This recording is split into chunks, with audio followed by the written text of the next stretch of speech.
नमस्कार, शाम के 7 बजे हैं। खबर दमदार के इस वक्त के बुलेटिन के साथ मैं हूं अनुपम। प्रदेश की हर छोटी बड़ी खबरों को लेकर इटावा में कथावाचक विवाद में झड़प हो गई। विरोध में प्रदर्शन कर रहे यादव समाज के लोग दादरपुर गांव पहुंचे। पुलिस ने उन लोगों को रोकने की कोशिश की तो नाराज लोगों ने पुलिस पर पथराव कर दिया। पुलिस की गाड़ियां तोड़ दी गईं। उपद्रवियों को खदेड़ने के लिए पुलिस ने हवाई फायरिंग की और लाठीचार्ज किया। कई उपद्रवियों को पुलिस ने हिरासत में लिया है, साथ ही कुछ गाड़ियां भी सीज की गई। वहीं समाजवादी पार्टी ने हंगामा करने वाले संगठनों से पल्ला झाड़ लिया है। कहा है कि इस झड़प से हमारा कोई लेना देना नहीं है। पहले पकड़े गए थे। अरे बैठा था इसी में। तो समाजवादी पार्टी ने झड़प से पल्ला झाड़ा है। हिंसक झड़प हुई है, हवाई फायरिंग, भीड़ को खदेड़ा गया। हिरासत में उपद्रवी। ये 3 तस्वीरें इस वक्त हम आपकी स्क्रीन पर आपको दिखा रहे हैं। दादरपुर गांव में पुलिस से झड़प हुई है। ये तस्वीरें इस वक्त आप देख रहे हैं।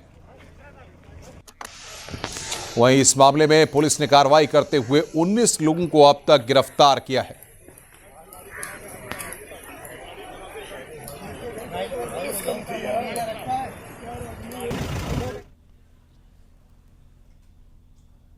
उपद्रव करने की कोशिश की गई थी। इस संदर्भ में कुछ लोगों को हिरासत में लिया गया है। कठोर कार्रवाई सुनिश्चित की जाएगी। मौके पर शांति व्यवस्था कायम है, कहीं भी उपद्रव नहीं है और जिन्होंने यह कृत्य करने की कोशिश की है, विधि के अनुसार कठोर कार्रवाई प्रस्तुत की जाएगी। लेकिन पत्थरबाजी में पुलिस की गाड़ी टूटी और लगभग इतने लोगों की संख्या का हुजूम था जिसको पुलिस में फायरिंग भी कर दी। नहीं, पुलिस ने कोई फायरिंग नहीं की है और कठोर कार्रवाई हम लोग प्रस्तुत कर रहे हैं और अभी पूर्णतः शांति है।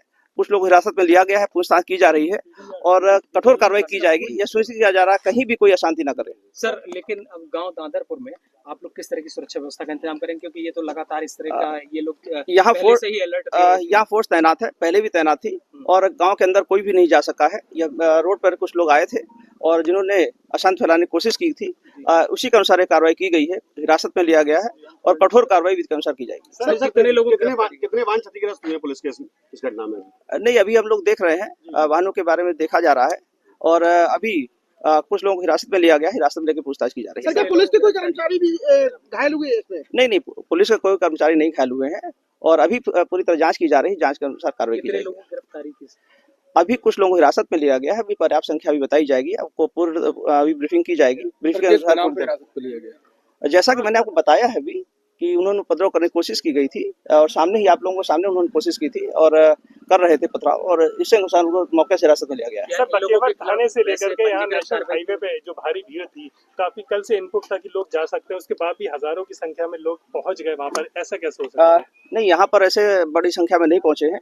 गांव में आने के पहले काफी लोगों को हिरासत में लिया गया है और आपने मौके से देखा है कि हाईवे पर भी काफी लोगों को रोका गया है, हिरासत में भी लिया गया है कुछ। वहीं इटावा में पुलिस का बड़ा एक्शन देखने को मिला है। 19 उपद्रवियों को पुलिस ने गिरफ्तार किया है। दादरपुर पथराव में 19 आरोपी गिरफ्तार किए गए हैं। उपद्रवियों की 13 गाड़ियां जब्त की गई हैं। तो 19 उपद्रवियों को पुलिस ने गिरफ्तार किया है। बड़ी खबर यहां पर हम आपको बता रहे हैं। दादरपुर पथराव में 19 आरोपी गिरफ्तार किए गए हैं। कथावाचक विवाद में झड़प हुई है, जिस मामले में कार्रवाई करते हुए पुलिस ने 19 आरोपियों को गिरफ्तार किया है। पुलिस ने 19 उपद्रवियों को इस मामले में गिरफ्तार किया है। उपद्रवियों को खदेड़ने के लिए फायरिंग वहां पर हुई। दादरपुर पथराव में 19 आरोपी अब तक गिरफ्तार किए गए हैं। 13 गाड़ियां जब्त की गई हैं उपद्रवियों की।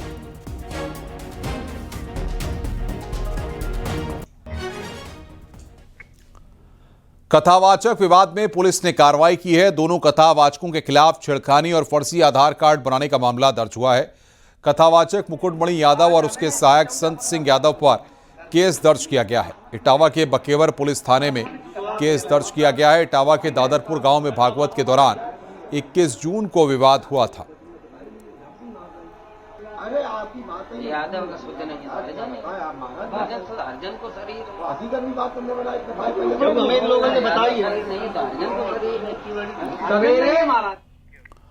वहीं अखिलेश यादव ने इटावा की घटना पर एक बार फिर से सरकार को घेरा है। प्रेस कॉन्फ्रेंस कर क्या कुछ कहा, सुनिए जरा।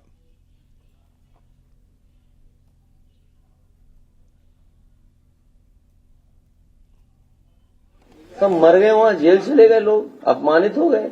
बताओ, 16 साल की उसकी चुटिया कट गई। 16 साल कितना समय लगता है? 16 साल की चुटिया कट गई, इतना दुखी था बेचारा वो। अब बताओ किसी चुटिया काट दो तो कैसा महसूस होगा आपको?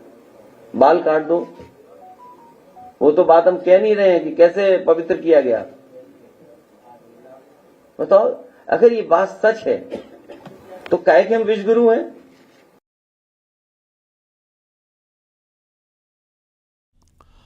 बरेली में कैबिनेट मंत्री धर्मपाल सिंह ने न्यूज 18 से बातचीत की है। इटावा में कथित कथावाचक को लेकर हुए विवाद पर कैबिनेट मंत्री धर्मपाल सिंह ने कहा है कि समाजवादी पार्टी माहौल को खराब कर रही है, ऐसा होने नहीं दिया जाएगा। कथावाचक के साथ जो घटना हुई है वो घटना निंदनीय तो है, लेकिन इस तरीके की जो चीज़ें हैं समाज में, जो समाजवादी पार्टी अराजकता को पनपा कर माहौल खराब करने का काम कर रही है, इसे खराब नहीं होने दिया जाएगा। चंदौली में समाजवादी पार्टी के सांसद वीरेंद्र सिंह ने चुनाव आयोग को लेकर विवादित बयान दिया है। चुनाव आयोग को बताया कि भारतीय जनता पार्टी का टट्टू कहा बीजेपी के लिए जमूरे की तरह काम कर रहा है। चुनाव आयोग इंडिया गठबंधन के लोगों को सजग रहने की सलाह दी गई है। आयोग तो टट्टू बना हुआ है भारतीय जनता पार्टी का, वो जमूरा है। जैसे जैसे भारतीय जनता पार्टी वो तार खींचती है वैसे वैसे चुनाव आयोग करता है। हम कार्यकर्ताओं से अपील करते हैं, हम वहां पर जो विपक्ष में बैठी हुई हमारे इंडिया गठबंधन के साथियों से अपील करना चाहते हैं कि बूथों पर सजग रहें। कल गोरखपुर में व्यापारियों की दुकान तोड़े जाने के विरोध में समाजवादी पार्टी के डेलीगेशन पर हमले को लेकर नेता प्रतिपक्ष माता प्रसाद पांडे ने बीजेपी पर निशाना साधा।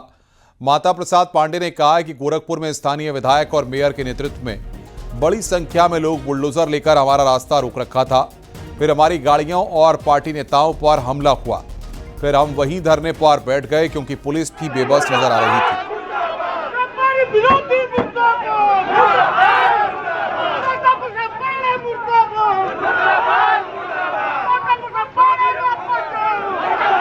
काफ़ी बड़ी संख्या में पांडे हाता में वहाँ के विधायक और वहाँ की मेयर 30-40 आदमी लेकर बुलडोज़र आगे खड़ा करके, ट्रक खड़ा करके, रास्ता रोक के नारेबाजी कर रही थी। हम लोग जब आए तो हमने कहा भाई अब जाने दो, तो जाने देने के बजाय नारेबाजी शुरू हो गई, हाथापाई हो गई, गाड़ी पर हमले हुए। हमारी गाड़ी पीछे थी तो हम लोग तो बच गए, लेकिन हमारे पार्टी की जो गाड़ियाँ थीं उसमें काफ़ी तोड़फोड़ की गई।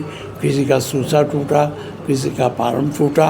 जब देखें हम लोग कि अब ये लोग गुंडाई कर रहे हैं, जाने नहीं देना चाह रहे हैं और पुलिस कुछ मदद नहीं कर रही है, हम लोग और लाल बिहारी ये हमारे पार्टी के जिला अध्यक्ष सब वहीं पे पांडे हाथा के बगल में सामने ही धरने पर बैठ गए।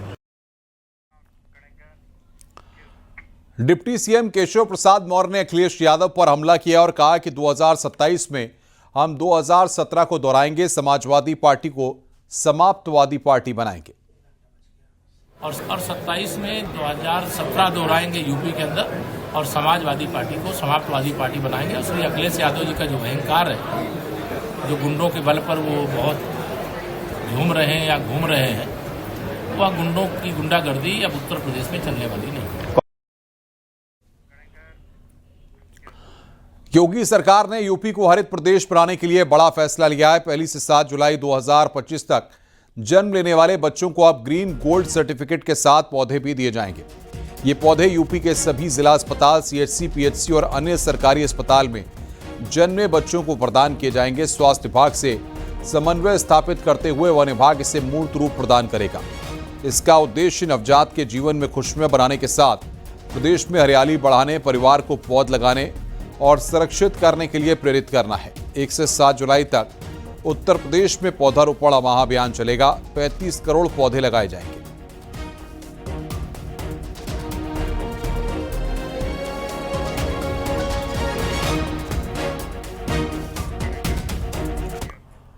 मुख्यमंत्री योगी आदित्यनाथ ने गाजियाबाद में मॉडर्न डाटा सेंटर का उद्घाटन किया।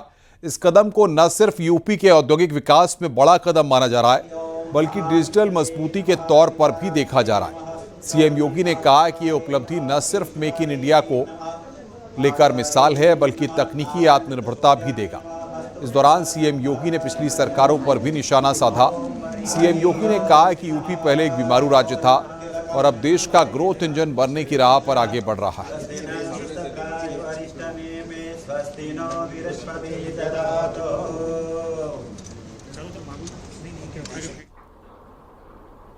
जैसा कि हमारे मंत्री श्री सुनील शर्मा जी बता रहे थे, एक बीमारू राज्य माना जाता था।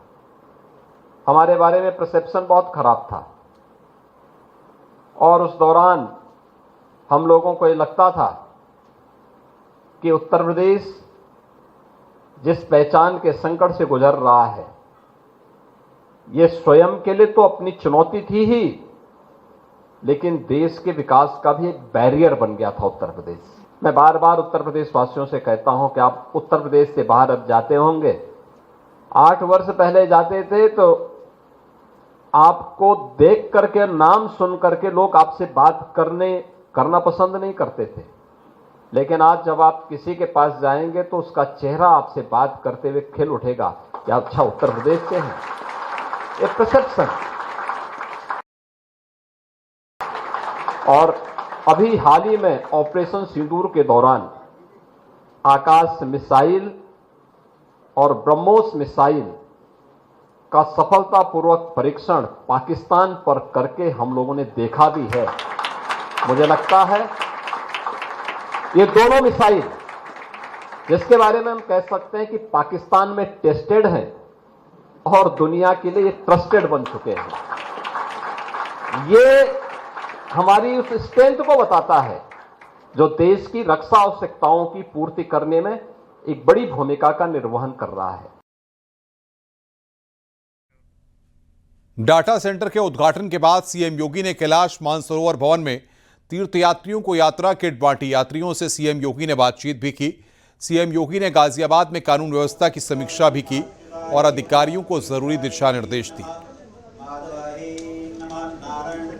3 तस्वीरें इस वक्त हम आपको दिखा रहे हैं। भूमि पूजन किया गया, किट वितरण की गई और समीक्षा बैठक। ये 3 तस्वीरें इस वक्त आप देख रहे हैं।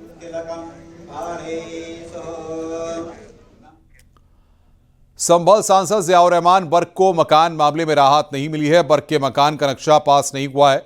असिस्टेंट ऑन प्लानर की रिपोर्ट में सांसद के मकान के नक्शे में कमियां मिली हैं। कमियां ठीक करने का कोर्ट ने सांसद को अंतिम मौका दिया है। 8 जुलाई को केस की अगली सुनवाई होनी है। एसडीएम कोर्ट में सांसद के मकान के मामले की सुनवाई हुई है।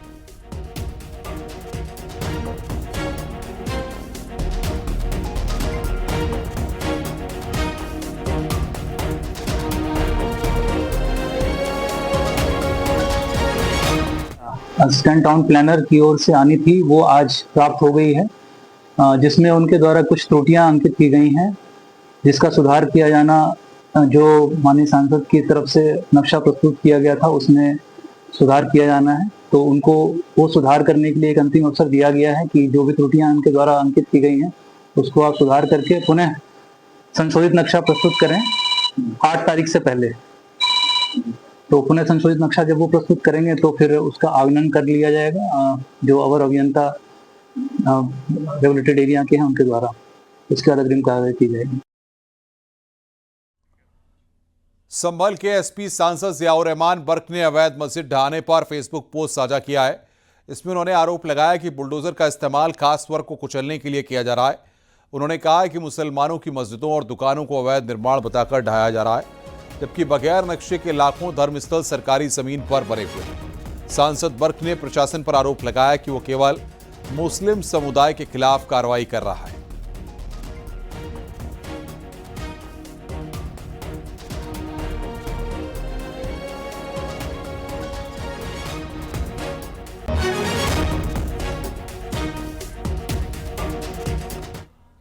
संभल से समाजवादी पार्टी के सांसद जियाउर रहमान बर्क के अवैध मस्जिद ढहाने को लेकर फेसबुक पर की गई पोस्ट पर डिप्टी सीएम केशव प्रसाद मौर्य ने पलटवार किया। केशव प्रसाद मौर्य ने कहा है कि कार्रवाई कानून के मुताबिक होती है, जहां अवैध निर्माण है वहां कार्रवाई हो रही है। ये मानसिकता है। अगर समाजवादी पार्टी से जुड़े हुए कोई मुस्लिम गुंडे या कोई सपा के नेता और उनके समर्थक कोई सरकार की ज़मीन पे कब्जा किए हैं, किसी की व्यक्ति की ज़मीन पे कब्जा किए हैं, ज़मीन पे कब्जा करके कुछ निर्माण कर लिए हैं, तो कानून के हिसाब से उसकी जांच की जाती है, नोटिस दी जाती है कि वो अपना कब्जा हटावें। नहीं हटाते हैं तो हटाने के लिए कोई हाथ से श्रमिकों के द्वारा भी हटाया जाता है, बुलडोजर के द्वारा भी हटाया जाता है। जो गैर कानूनी होता है उसी को हटाया जाता है। संभल में पुलिस ने फ्लैग मार्च किया है। कावड़ यात्रा और मुहर्रम को लेकर पुलिस और प्रशासन ने संभल की सड़क पर फ्लैग मार्च किया। डीएम और एसपी ने सड़क पर उतरकर तैयारियों का जायजा लिया और चाक चौबंद सुरक्षा को परखा है।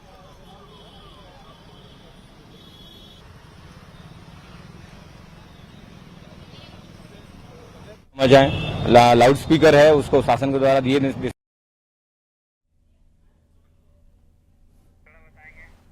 तो मुहर्रम को लेकर फ्लैग मार्च यहां पर निकाला गया। वो तस्वीर इस वक्त हम आपको दिखा रहे हैं। डीएमएसपी ने हालात का जायजा लिया। ये तस्वीर इस वक्त आप देख रहे हैं जिलाधिकारी और पुलिस कप्तान की।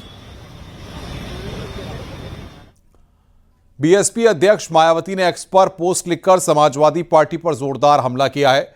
उन्होंने आरोप लगाया कि एसपी सरकार में घोर जातिवाद था, जनहित के काम नहीं हुए। मायावती ने आरोप लगाया कि एसपी सरकार में संस्थानों के नाम बदले गए।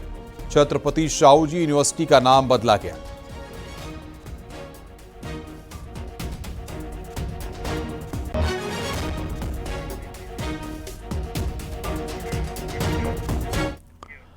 एक तरफ मायावती अखिलेश यादव पर हमला कर रही हैं, दूसरी तरफ अखिलेश यादव ने संकल्प लिया है और कहा है कि शाहू जी के रास्ते पर चलेंगे। सब लोग उनके विचारों से, और आज जब हम लोग बैठे हैं छत्रपति साहू जी महाराज जी की जयंती के अवसर पर, संकल्प लेते हैं कि जो रास्ता छत्रपति साहू जी महाराज, बाबा साहब भीमराव अम्बेडकर जी, डॉक्टर राम मनोहर लोहिया, नेताजी और बहुत सारे महापुरुषों ने समय समय पर रास्ता दिखाया है, उस रास्ते पे चल करके सामाजिक न्याय के राज की स्थापना के लिए हम लोग लगातार संघर्ष और लड़ने का काम करेंगे। बुलंदशहर में एक बंद फैक्ट्री के गोदाम में अचानक भीषण आग लग गई। घटना सिकंदराबाद के औद्योगिक इलाके की है। अभी तक आग लगने के कारणों का पता नहीं चल पाया है, लेकिन आग इतनी तेजी से फैली कि कुछ ही देर में गोदाम में रखा सारा सामान जलकर राख हो गया।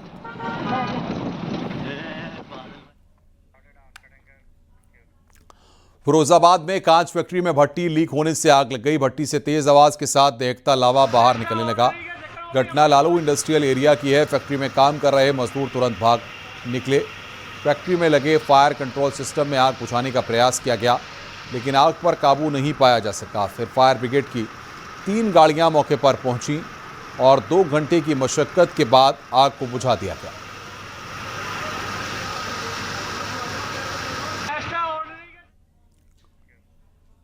प्रयागराज से खबर है, अवैध प्लॉटिंग और निर्माण गिराया गया है। अवैध कब्जे के खिलाफ प्राधिकरण की कार्रवाई। रसूलाबाद में अवैध प्लॉटिंग की गई थी।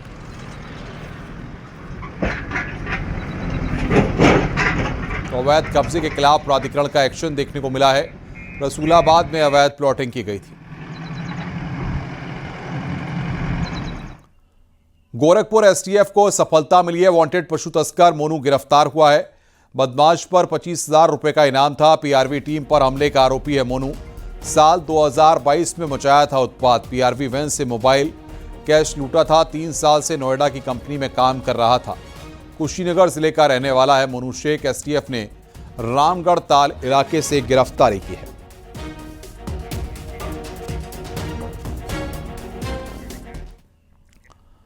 खबर पीलीभीत से है। एक पति ने अपनी पत्नी और उसके प्रेमी की मां को पुलिस के हवाले कर दिया। आरोप है कि प्रेमी की मां उसकी पत्नी को भगाकर ले जा रही थी।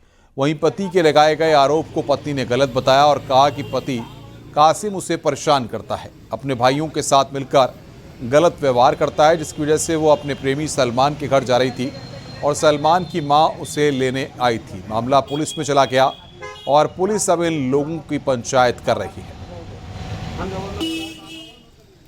ये लेके भाग रही थी। इनके ऊपर केस होना चाहिए। इनके लड़के को, इनको दोनों को बंद करा जाए। इनका लड़का जो है वो सलमान, वो मेरी बीबी को बलगला रही है और बार बार कहता मैं तुझसे शादी करूंगा और मेरे साथ छोटे छोटे बच्चे, मैं अपना घर नहीं बिगाड़ना चाहता। तुमने बीबी कहाँ पकड़ा?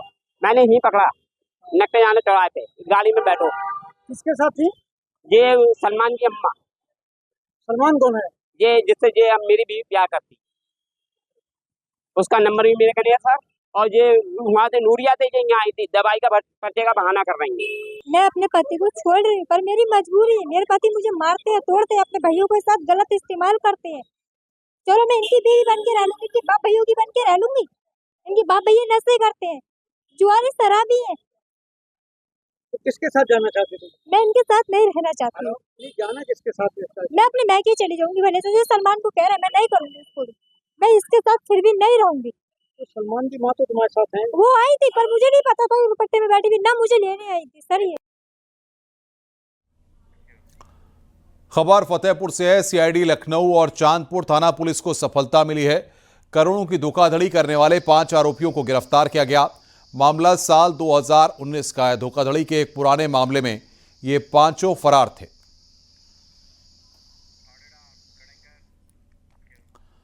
राष्ट्रपति द्रौपदी मुर्मू ने दिल्ली में सर गंगाराम अस्पताल में अत्याधुनिक कैंसर केयर सेंटर का उद्घाटन किया। SGRH कैंसर केयर सेंटर का उद्घाटन किया गया और कैंसर मरीजों से मुलाकात की। यह अत्याधुनिक सुविधा विशेष रूप से कैंसर रोगियों के लिए समर्पित है, जहां उन्हें समग्र देखभाल प्रदान की जाएगी। उपराज्यपाल और केंद्रीय मंत्री अनुप्रिया पटेल भी मौजूद रहीं। सांसद बांसुरी स्वराज भी मौजूद रहीं।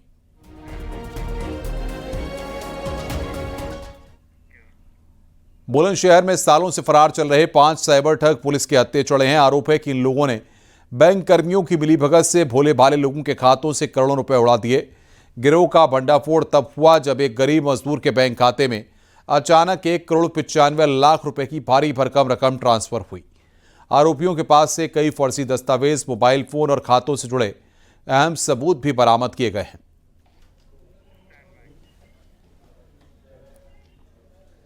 इनसे जब पूछताछ की गई तो इन्होंने स्वीकार किया कि उनका एक पूरा एक संगठित गैंग है जो इंटरनेट पे गेमिंग ऐप के नाम पर खाता संख्या, पासबुक और चेकबुक लेते हैं और भोले भाले लोगों को ये बेवकूफ़ बनाते हैं और उसके एवज में उनसे 5,000 से लेकर 10,000 पर खाता, जिन व्यक्तियों से खाते लेते हैं उनको पेमेंट करते हैं और इन खातों का ये इस्तेमाल साइबर फ्रॉड में करते हैं।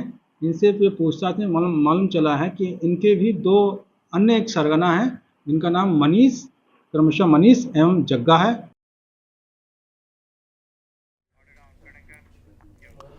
खबर अयोध्या से है। किसान की हत्या का पुलिस ने खुलासा कर दिया है। बहन को अपशब्द कहने पर आरोपी ने उसकी हत्या की थी। पुलिस ने आरोपी विनय प्रजापति को गिरफ्तार कर लिया है।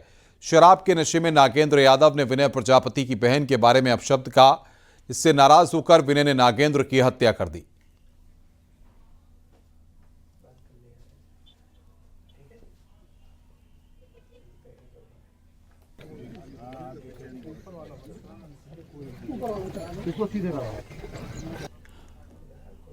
तो बहन को अपशब्द कहने पर हत्या की गई। बड़ी खबर हम आपको बता रहे हैं। किसान की हत्या का पुलिस ने यहां पर खुलासा किया है। आरोपी विनय प्रजापति को गिरफ्तार किया गया है।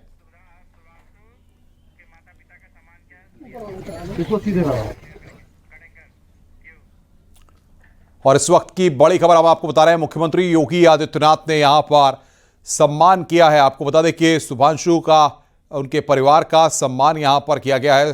जिस तरीके से ये तस्वीर आप देख रहे हैं, मुख्यमंत्री योगी आदित्यनाथ ने सम्मान किया। डिप्टी सीएम ब्रजेश पाठक भी कल उनसे मुलाकात करने के लिए पहुंचे थे। ऐसे में शुभांशु के माता पिता का सम्मान किया गया है। ये तस्वीर इस वक्त हम आपको दिखा रहे हैं।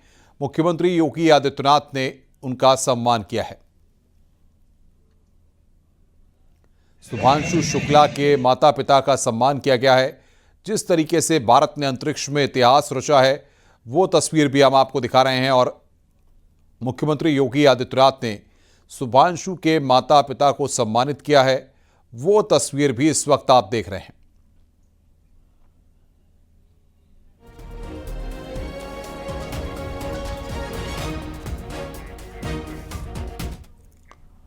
रुक रहे हैं ब्रेक के लिए। खबरों का सिलसिला लगातार जारी है।